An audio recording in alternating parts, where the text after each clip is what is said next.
ମାଆଙ୍କ କଥା ମାନିବା। ଗୋଟେ ଗ୍ରାମରେ ରାମ ନାମକ ଜଣେ ବାଳକ ତାଙ୍କ ଭାଇଙ୍କ ପାଖକୁ ଯିବାକୁ ବାହାରିଲେ। ତାଙ୍କ ଭାଇ ବିଦେଶରେ କାମ କରୁଥିଲେ। ତାଙ୍କ ଭାଇଙ୍କ ଦେହ ଅସୁସ୍ଥ ହୋଇଥାଏ। ରାମ ନିଜ ଗାଁ ଛାଡ଼ିବାକୁ ଲାଗିଲେ। ତାଙ୍କ ମା କହିଲା, ପୁଅ ବାଟ ପାଇଁ କିଛି ସାଥୀ ଖୋଜ, ଏକାକୀ ଯାତ୍ରା କରିବା ଉଚିତ ନୁହେଁ।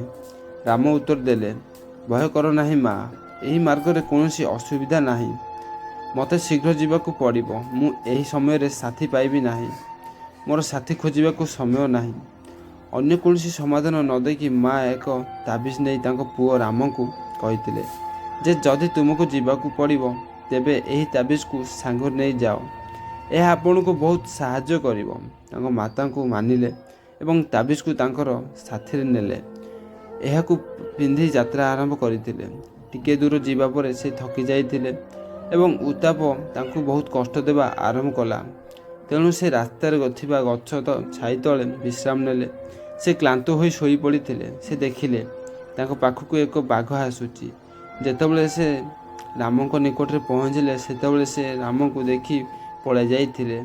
ପୁଣି ରାମ ଚାଲିବା ଆରମ୍ଭ କଲେ। କିଛି ବାଟ ଚାଲିବା ମାତ୍ରେ ସନ୍ଧ୍ୟା ହୋଇଗଲା। ସେ ପୁଣି ଏକ ଗଛ ଉପରେ ରହିବାକୁ ସ୍ଥିର କଲେ।